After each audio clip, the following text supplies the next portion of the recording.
Bonjour à tous, dans cette vidéo nous allons parler du changelog sur GitHub. C'est parti. Alors dans cette vidéo nous allons parler du fichier très important qui se trouve dans la plupart des repositories publics, on appelle le changelog. Alors pour cette vidéo on va utiliser le site keepachangelog.com, donc il va simplement noter comment écrire un changelog tout simplement, qu'est-ce qu'il faut écrire et pourquoi. Premièrement, voici à quoi ressemble le changelog du repo de React, d'accord, donc la librairie de JavaScript. Et bien ici, vous avez donc tout qui est noté, vous avez une version, vous avez la date, vous avez les différents changements. Alors ça, d'après le site keepachangelog, c'est bien, évidemment, parce que les différents changelogs sont nommés, on va pas en attendre moins de React. Mais ici, vous avez une façon beaucoup plus claire d'écrire les différents changements via le changelog. De noter les différents changements sur le changelog, pardon. Donc ici, j'ai simplement copié le code qu'il y avait dans le changelog actuellement, et j'ai aussi regardé à quoi ressemblait le changelog sur le GitHub en question. Donc maintenant, je vais vous guider sur pourquoi il faut utiliser un changelog, qu'est-ce que c'est, et donc qui en a besoin. Donc ce sont les trois grands points du site, tout simplement. Donc un changelog, en gros, ça va contenir, si vous voulez, les différents changements dans l'ordre chronologique de vos différentes versions, donc la version 1.0, 0.3.4, etc., etc.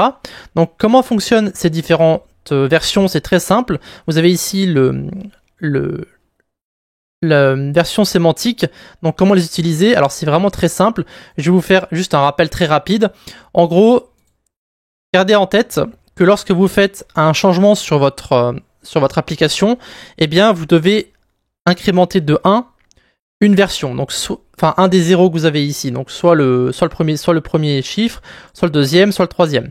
Et donc vous allez incrémenter ce chiffre par rapport au changement que vous faites. Donc la version majeure, c'est quand vous faites un changement sur l'API qui rend, on va dire, le code incompatible avec celui qui était avant. Une version mineure, c'est tout ce qui est ajouter une fonctionnalité ou alors simplement, on va dire, rendre la librairie compatible avec certains changements sur une autre API, par exemple. On peut penser à Discord.js, qui a donc passé la version avec les différents changements de Discord. On peut penser à ça éventuellement. Vous avez aussi les patchs, donc ça c'est le troisième zéro, c'est les différents changements qui sont faits pour les différents bugs. Voilà, donc si vous avez vous fixez un bug, vous augmentez le troisième zéro. Si vous avez un changement mineur, on va dire, ou alors un ajout de fonctionnalité, vous allez incrémenter de 1 le deuxième 0, et si vous faites un changement majeur qui va complètement casser votre application pour le changement de version, eh bien vous incrémentez le premier 0, tout simplement. Donc ça c'est juste pour faire un petit rappel sur le semantic versioning, très simple à suivre lorsque vous savez comment ça fonctionne. Donc maintenant la question c'est pourquoi est-ce qu'on a besoin d'un changelog? Eh bien c'est simplement pour noter les différents changements et revenir plus tard éventuellement sur votre application et savoir ce que vous avez fait et quand. Donc maintenant la question c'est qui en a besoin? Eh bien plus ou moins tout le monde, toutes les personnes qui s'intéressent plus ou moins à votre application et qui ont envie de savoir qu'est-ce qui a changé et pourquoi. Voilà. Maintenant la question c'est comment écrire un changelog. Alors premièrement vous avez besoin d'un repository GitHub, donc ça sera pas fait dans cette vidéo. Je suppose que vous en avez déjà un et que vous savez aussi comment le Markdown fonctionne. C'est vraiment un langage vraiment très simple à comprendre. Donc si vous avez des problèmes pour comprendre le Markdown, je vous mettrai un lien pour l'apprendre. Vous allez voir que c'est vraiment très très rapide à faire. Ok, donc voici le changelog qui est sur le site. Donc vous avez les différentes versions. Donc un rappel tout en bas. Et vous avez ici donc les différents changements et la date. Donc maintenant, la personne qui maintient ce site nous dit qu'il y a plusieurs principes à suivre lorsqu'on va créer un changelog. Donc évidemment, les changelogs sont écrits pour des humains et non pour les machines. D'accord. Il va y avoir aussi une entrée pour chaque version. Donc comme c'est marqué ici, vous pouvez voir que vous avez 1.1.0, vous avez les différents changements qui sont notés. Évidemment, en général, lorsqu'on passe une version majeure, on a beaucoup plus de changements, comme c'est le cas ici. Ensuite, il faut mettre un lien vers les différentes versions et sections. Donc ça veut dire qu'en gros, lorsque vous allez mettre un titre comme la 1.1.0 ici, il faut que lorsque vous cliquez dessus, ça vous redirige sur les différents changements entre la 1.0 et la 1.1.0. Donc lorsque vous cliquez sur ce lien ici par exemple, vous allez voir que ça va en fait comparer les différents changements entre la 1.0 et la 1.1.0. Vous pouvez voir les différents commits qui ont été faits, les différents changements, les différentes pull requests, etc., etc. Voilà. Ensuite, vous avez la release date qui est mentionnée sur les différentes versions. Alors, vous avez plusieurs façons de mettre la date. Alors, sur ce changelog là, il va mettre la date qui est standard, ISO standard, on va dire. Donc, c'est la version américaine. Vous avez d'abord l'année, ensuite le mois et ensuite le jour. Vous pouvez le noter comme vous voulez. Alors, je vous conseille de le noter soit de cette façon-là, soit de mettre le jour, l'année et le mois, donc de façon écrite. Donc, comme ça. Février 26 2020, par exemple. D'accord? Donc, vous pouvez un peu, si vous voulez, mélanger les changelogs qui sont, on va dire, professionnels, entre guillemets. Donc, par exemple, comme React, ici, qui va en fait simplement mettre la date de cette façon-là. Il va pas lier les différentes versions, mais ça, c'est spécifique au keep changelog. Vous pouvez le faire. C'est une façon très intéressante. C'est très intéressant de le mettre sur le changelog. Et ce qu'on peut aussi reprendre éventuellement du repo de React, c'est qu'ils vont mettre à la fois la date de cette façon-là, qui est peut-être plus lisible pour la plupart des gens. Par exemple, on sait très bien que les gens, en général, en dehors de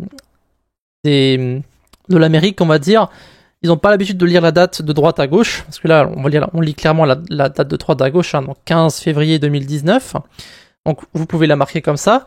Et je vous conseille aussi de mettre les différents, lorsque vous écrivez un changement, sur votre log, vous mettez le commit qui a résolu ce problème-là, ou alors les commits, parce qu'il peut y en avoir plusieurs, ou alors vous mettez la pull request qui a fait ce changement-là.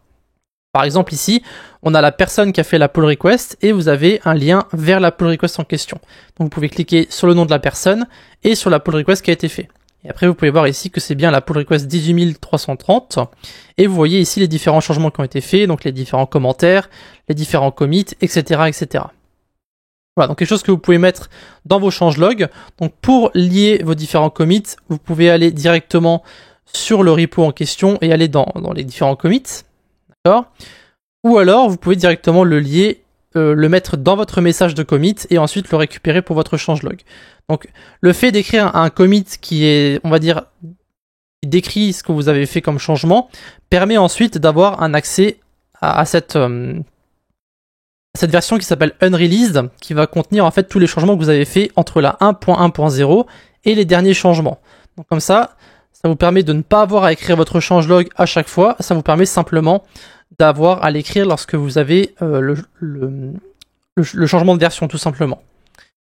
Donc si on regarde ici le keep de changelog, vous avez les différents types de changements qui seront à marquer dans le changelog. Donc vous avez 6 sous-titres que vous pouvez utiliser, donc added, change, deprecated, removed, fixed et security. Donc chaque sous-titre va contenir quelque chose de précis.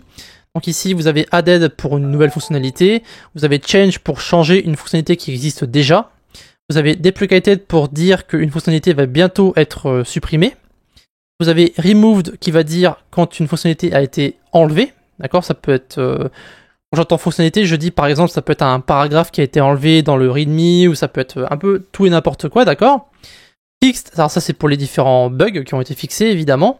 Et security, ça c'est pour les problèmes au niveau de certains modules, donc du code qui a été ajouté pour résoudre ces différents problèmes de sécurité. Donc vous avez ici les différents sous-titres, alors vous ne les avez pas tous, d'accord, mais vous pouvez imaginer comment ils sont utilisés. Donc par exemple on a added, ils ont ajouté une traduction pour le danois, etc., etc. Ensuite, on a ici un added, on a un change. Donc encore une fois, il suffit simplement de suivre les principes des différents sous-titres et demandez-vous ce que votre commit va faire, ce que votre changement va faire sur votre repo, et ensuite ajoutez-le directement dans les sous-titres. D'accord ?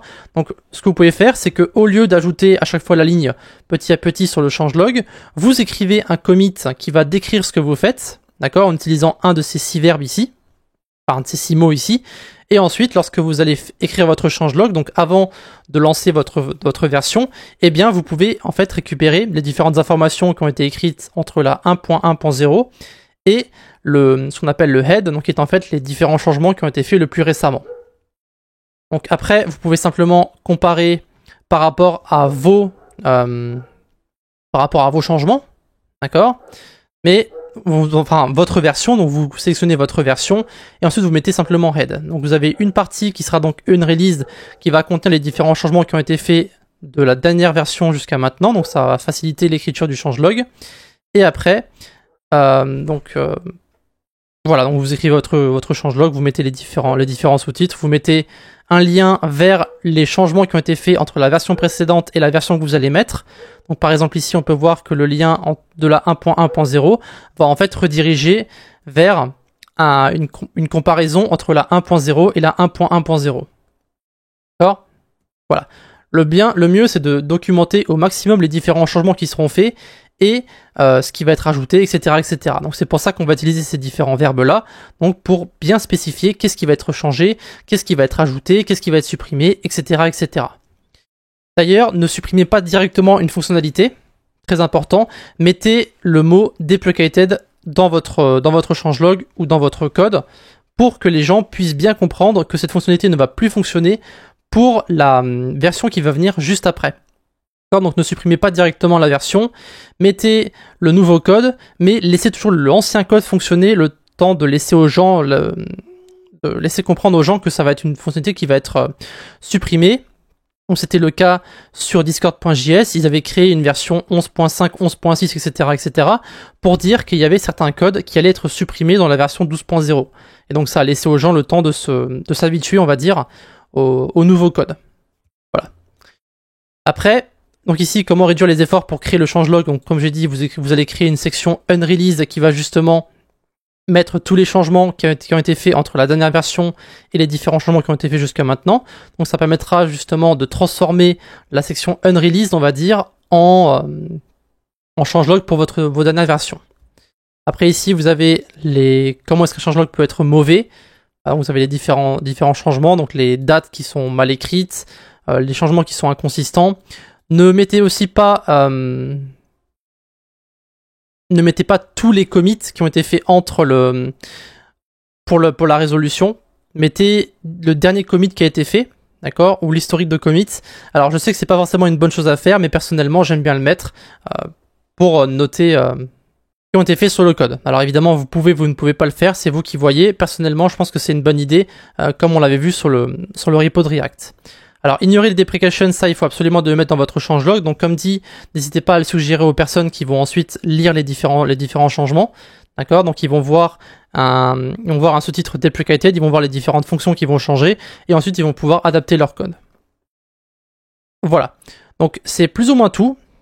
Donc, on va juste passer directement sur le changelog en question. Donc, juste pour vous montrer que vous pouvez voir à quoi va ressembler votre changelog lorsque vous allez l'écrire sur votre VS Code. Donc vous avez aucune extension nécessaire. Vous avez ici Open Preview to the side, donc ça va en fait ouvrir le code que vous avez écrit en Markdown ici sur la droite pour voir à quoi il va ressembler. Donc n'hésitez pas à utiliser cette petite fonctionnalité sur VS Code et écrivez donc des changelogs qui vont ressembler à ça. Ça vous permettra de vous y retrouver plus simplement par la suite. Voilà, donc je mettrai un lien vers le site en question, vers les deux repos que je vous ai montrés aussi, comme ça vous pourrez voir par vous-même comment c'est écrit, comment c'est fait, et n'hésitez surtout pas à me contacter si vous voulez savoir, si vous voulez me montrer votre changelog pour que je puisse voir à quoi il ressemble.